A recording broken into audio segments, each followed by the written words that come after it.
You won't believe the burk I've made of myself, right? I went out a few weeks ago now and I met this bird, like, this little singer girl, like, and I thought, I didn't know whether her name was Gail A, like Mel B, or whether the band she was with was called Gala, right? Or Gala. So I kept calling her Gail, and my mate Delroy came around my house and gave me a slap.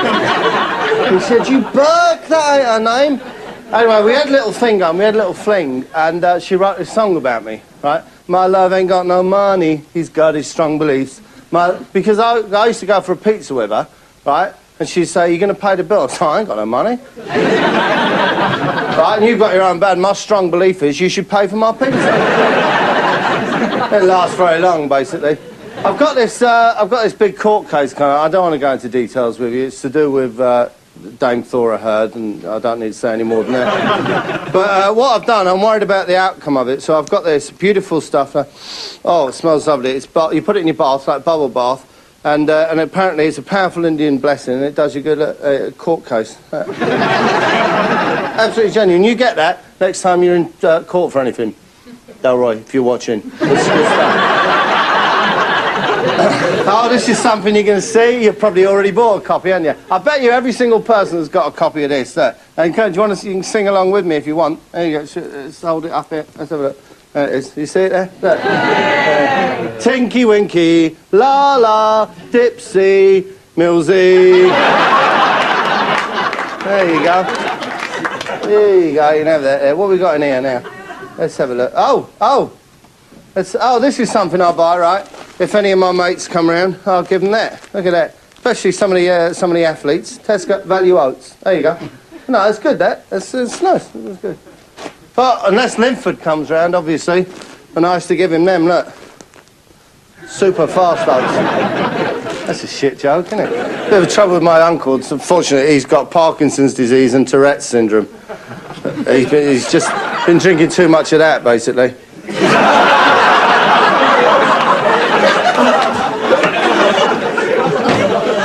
Let's see what we got in here now. Let's see what my family's... What's going on here, my family? What the hell have you got here? Look, there's a packet of biscuits. There you go, look. There's a packet of biscuits and a picture of Her Royal Highness, ex-Royal Highness, Sarah, Duchess of York. Oh, biscuits and Duchess of York. That's...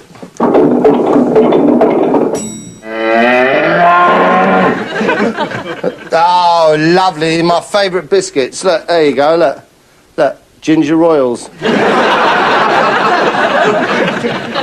Here we go. Now, as it happens, of course, you're very lucky to find me in this time night, because normally I'd be out and about. She's so difficult, right, my woman. Some beautiful clothes I offered to buy her in this shot. A beautiful, beautiful white backless dress, like lycra, and a beautiful black leather look coat. Look, some beautiful stuff there. Absolutely gorgeous imitation leopard skin clothes. I said, I'll buy that for you and you can wear that, right? Just what do you think her reaction was? Here we go. Now, ladies and gentlemen, I'm going to play some of another programme that I made. Now, one of the programmes that I'm most proud of. It's very hard to believe that there could be anybody interested in Brentwood, but there is, okay? And I made a film about him, and he's a very enigmatic character. I just want you to... I'll just show you the beginning of the programme anyway.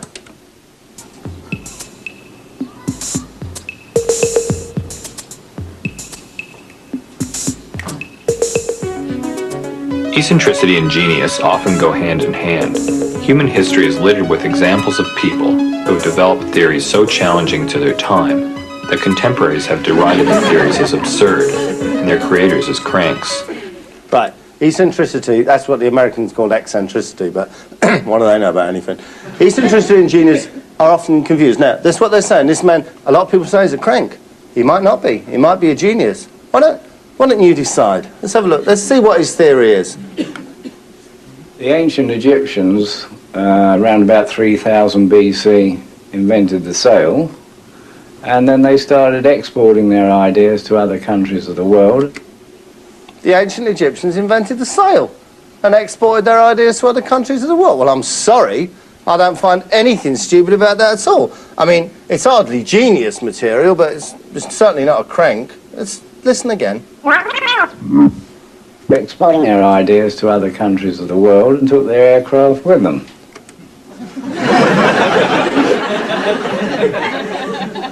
Did he just say took that aircraft with him? Oh dear. Let's have a look. William Deach lives in Brentwood, England. In the early 1980s, he discovered that he could reassemble a piece of winged jewelry from the tomb of Tutenkhamen into a model of a glider aircraft, which successfully performed a test flight. A plane from the Tutenkhamen era. It has a cockpit here, which is protected, but shielded. This is the original plan, which the aircraft is designed from. Here is the cockpit of the plane, that's here. Here are the two Isis and Nephris, here, with their hands joined together. This is the nose of the aircraft. This, of course, is the wings. And what you do is you stick the plane on the top of the obelisk, like so, and the plane is now standing about 100 foot off the ground. That'll be as long as you're there in ancient Egypt to hold it, will it? No, sorry, I'm being facetious. And around about midday, you get enough thermal current coming off the ground to lift the plane straight off the deck without having a runway. It will just take off. You fly around till dusk or whatever what he wants to do. Flies around till dusk or whatever he wants to do. Makes perfect sense to me. Now, come on, he's based this on scientific documentation. Here is the plane. Oh, God. This is a design of a plane which flies very, very well. But is in actual fact, a tantric is worshipped as a god. No, hang on a second. I haven't clocked up millions of air miles, but I think I've been to Heathrow enough to know the difference between an airplane and a picture of a fat bird. I'm sorry. How do we derive the actual design? That's what we want to know. Well, here is the fuselage. Once again, 2 feet are joined together to form the base of the rudder. These two sections here are actually the rudder, and this is the tailplane. No, that's the bridge that he's standing on. All right? Right, now just please, I remember when I was making this film saying, please, maybe the world's not ready for your ideas. That is, can you just get a little bit, come down to earth a little bit. Don't be quite so wacky, please. The magic or flying carpet is still alive as a popular notion today. William Deach has discovered how to decode the aircraft plans that are contained in some of the ancient carpets. This is a fuselage. Here is the tailplane. This section here is the front wing. This part is the tailplane. The whole thing, when put together, is a carpet. No, it's just some incredible other incredible things. You know, Concorde, right, is a joint aerospace venture between Britain and France, right? Oh, were we pioneers of joint aerospace ventures? Oh, you'd think so, but apparently it's been going on for thousands and thousands of years. This is Mayan aircraft, but the fuselage comes from Colombia. So they did a deal. The Colombians made the fuselages, and the Mayans made the wingspans. You know, I'm thinking of another deal with the Colombians that might be. I don't know. And anyway, if they were flying, let's just say the ancient Egyptians were flying. What did they wear? How come we've never found any ancient Egyptian biggles hats and goggles and things? Huh? This is a photograph of King Tutenkhamen's flying suit. Oh, God. His headdress to protect his head. This part here to protect his neck. And that part of the back to protect the back of his neck. What do you think happened to Tutenkhamen? Tutenkhamen probably crashed into one of the high mountains that surround Luxor. Yes, I think I remember reading about it. Pharaoh killed in flight. No, sorry, no, that's Glenn Miller. I have to say, right up until this, I was with him. Because I'll go with anything. I'm one of the most gullible people in the world. And I was thinking, no, come on, he might be right. He might be right. And then he went that one step further. Yes, but where did they land these aircraft? He came to realize that the ruins of many cultures were not temples or palaces to gods, but were airports. And airports. So we have Kos, Giza, Queen Hatshepsut's airport. Those are the major airfields. This is the airfield of Kos. Stansted? It's one of the Greek islands. Well, secret, this is. This is where Icarus probably took off from and got his wings burned and plunged into the sea on the fire. A Mexican airport, Toltec. Here we have the central runway to come into land, and the aircraft were launched from the tops of the pyramids. They winch the plane up to the top here, and then it goes down the runway and lifts off before it hits the ground. Now, I've been on a plane. They don't do that, do they? If you got in a plane and they said, hang on, we're just going to take it up to the top of Terminal 2, you'd get off, wouldn't you? And just, we'll slide it down, but don't worry, it'll take off before it hits the bottom. The airfield of Queen Hatshepsut, opposite Luxor. There's a parking bay. Probably repair sheds here. And customs or whatever you like. No, hang on, just let me say, you might think that's nonsense, but I can reveal here exclusively that an archaeological dig in that area there has actually found a Boots, a Burger King and a bunch of Knickerbockers.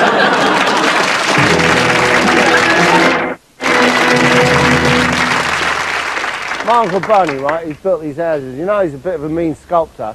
He's big, he used to be a Nottingham Forest fan, and now he's a Newcastle fan because that's where Stuart Pearce plays. Big fan of Psycho Stuart Pearce. And he's done this sculpture of Stuart Pearce as a young man doing the famous long throwing. I think it's quite nice. There you go, look. That's lovely. Fucking right artistic, that is. Well done, Bernie. Yep.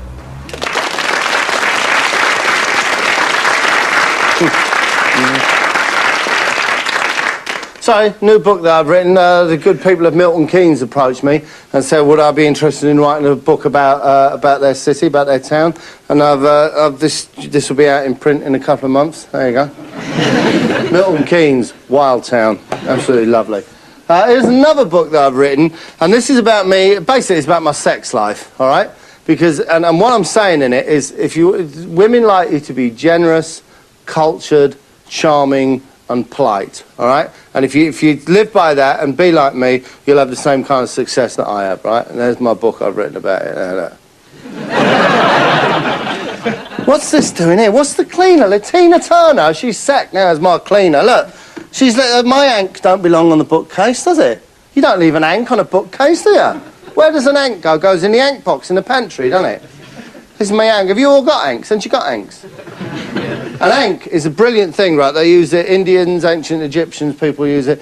And what it does is it tells you what's right and what's wrong, right? Now, look, if you ask it a question, if the answer's yes, it goes anti-clockwise. And I'm not cheating this. If the answer's no, it goes clockwise. No, sorry, it just goes backwards and forwards. And if it goes clockwise, it means it's a load of old bollocks. No, it's just... No, it's good. Look.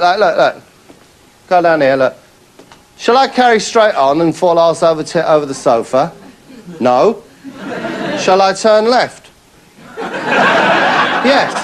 It's fantastic, honestly. It'll serve you well in life, though. I'll leave it here. Shall I go out with the bird out of... No, all right, fair enough. Sorry, what was we doing now? What we got now? Oh, well, you like this. Ooh, when I go out on the streets with the Americans, right, with the cops, I live close to the edge, right? I don't mind danger. I look danger in the face and I go, huh. Look at this. Big bust, quiet. What we're going to be doing is we're going to be targeting the area of a bar here at Charleston Street. A lot of cocaine trafficking going on at this location. It's a small building with the lights that's directly in front of us here. Once the officers get into the area, they'll try to make a buy. See? Cocaine trafficking, dangerous work. They've done a deal with Colombia, okay? And I'm there, I've got my camera like this, because what this is about a hit squad. Do you remember Miami Vice? Yeah. Remember they used to go shooting up in them cars and then jump out, freeze, sucker! Like that. You ain't seen nothing yet. 534. Undercover cops. Our people are pulling into the lot now. Right. Our suspects are 2 WMAs, one with the blue button-up work shirt with a name patch sewn on the front of it. One of them has got a white t-shirt on. Right. We've identified them. Let's send in the heavy mob. Let's send in the A-team. You ready for this? Go, go, go, go, go! The ability to move in fast is excellent at capturing these people. Imagine being a drug pusher and getting busted by a bird with a fat ass on a bike. But no, that's what they do. Look, in they go, look. Look. Come, we got them, get out of the way. Okay, it was Everyone up the alley. Up the alley. White t-shirt, blue jeans, Up the alley. white Go back down again. white tennis shoes. You better stop! You better stop! You better stop, or I'll call my sister. She's got a rally chopper. Lovely, lovely people. But listen, I'll tell you where we're going now. We're going back to my friend from Brentwood and his theories. No, because I think they're well worth looking into further. His theories on flight amongst the ancient Egyptians. Right, here we have the physical lamp, which you will see the ancient Egyptians carry around with them like this. You see them carried around. Now, this is connected to a part of the brain. If it turns clockwise, it means yes. If it turns anti-clockwise, I'm not fiddling this. Or sorry, if it goes backwards and forwards, and if it goes anti-clockwise, it means reject the whole idea. Anyway, place one over the other, like this, to form the rear wing. And the other section has to go underneath. So we have, that is how the wings are attached to the tail plane.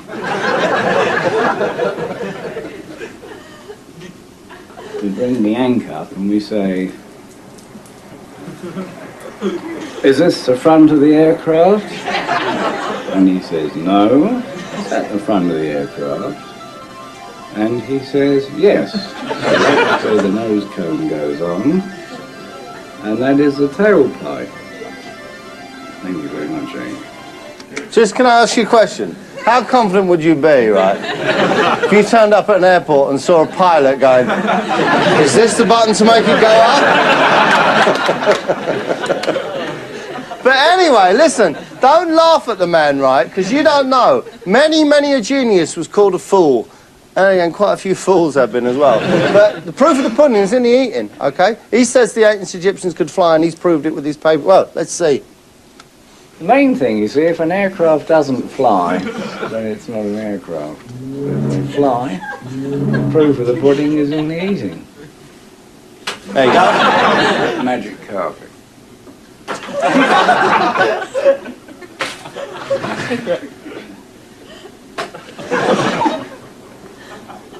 Right, pilot. Oh.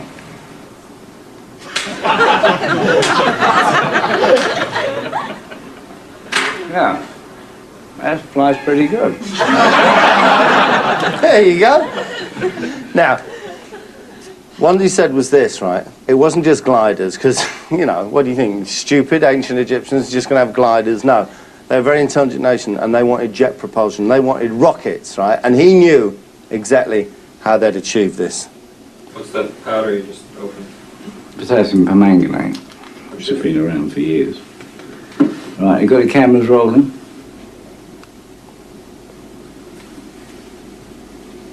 There he goes. Yeah, now you're impressed.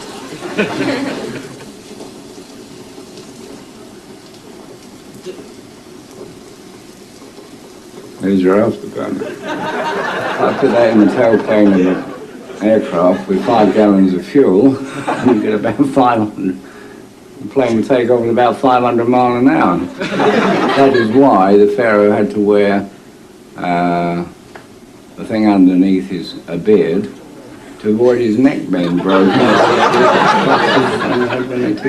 Right, let's see it then, shall we? There you go. He's put the fuel in. Right, he's put the fuel in. I don't think 500 miles an hour. I think he's been a bit over-optimistic. But say 150 miles an hour, that'll be gone. Watch carefully, right? Because that ain't going to last long. That'll be gone. There'll be air traffic controllers all over the south of England going, what the hell was that? Across the screen. Right, just watch and enjoy. And you too will believe that the ancient Egyptians could fly.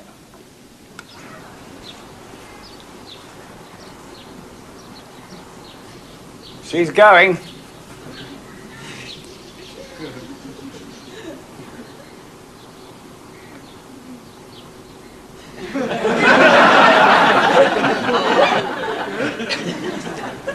Go.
Airlines flight number 1, please make their way to gate 34.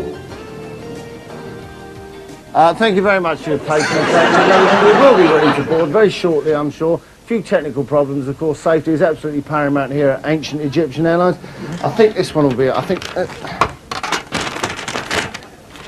I think that'll be the one. A bit of a problem with hand baggage, obviously, but I think we can just...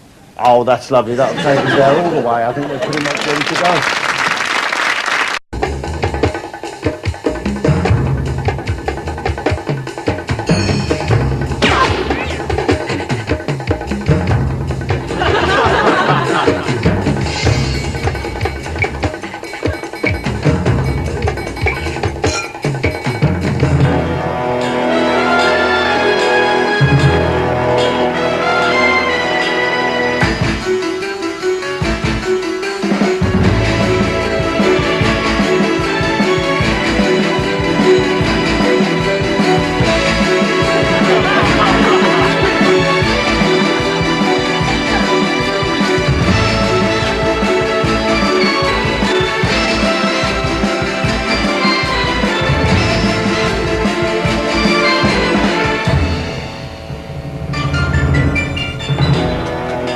With her, right? And she'd say, "You're going to pay the bill." So I ain't got no money. Right? And you've got your own bad. My strong belief is you should pay for my pizza. It lasts very long, basically. I've got this big court case coming. I don't want to go into details with you. It's to do with Dame Thora Heard, and I don't need to say any more than that. But what I've done, I'm worried about the outcome of it. So I've got this beautiful stuff. Oh, it smells lovely. You put it in your bath, like bubble bath. And apparently it's a powerful Indian blessing, and it does you good at a court case. Absolutely genuine. You get that next time you're in court for anything. Delroy, if you're watching. It's good stuff. Oh, this is something you're going to see. You've probably already bought a copy, haven't you? I bet you every single person has got a copy of this. And do you want to? You can sing along with me if you want. There you go. Let's hold it up here. Let's have a look. There it is. You see it there? Look. Tinky Winky, la la, Dipsy, Millsy. There you go. There you go, you can have that there. What have we got in here now? Let's have a look. Oh, this is something I'll buy, right? If any of my mates come around, I'll give them that. Look at that. Especially some of the athletes. Tesco value oats. There you go. No, it's good, that. It's nice. It's good. But unless Linford comes round, obviously, and I used to give him them, look. Super fast oats. That's a shit joke, isn't it? Bit of trouble with my uncle. Unfortunately, he's got Parkinson's disease and Tourette's syndrome. He's just been drinking too much of that, basically.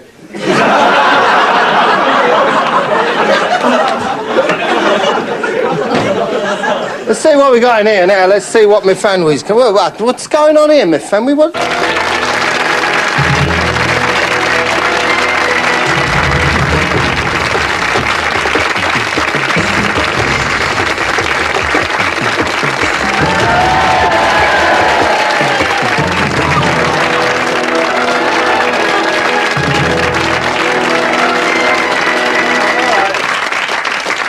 You won't believe the burk I've made of myself, right? I went out a few weeks ago now, and I met this bird, like, this little singer girl, like, and I thought, I didn't know whether her name was Gail A, like Mel B, or whether the band she was with was called Gayla, right? Or Gala. So I kept calling her Gail, and my mate Delroy came around my house and gave me a slap.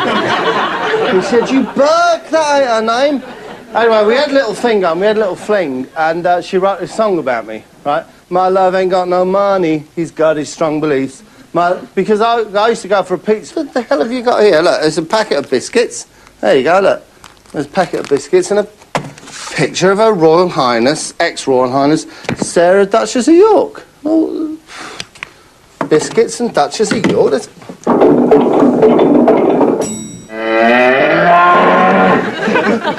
Oh, lovely. My favourite biscuits. Look, there you go, look. Look, Ginger Royals.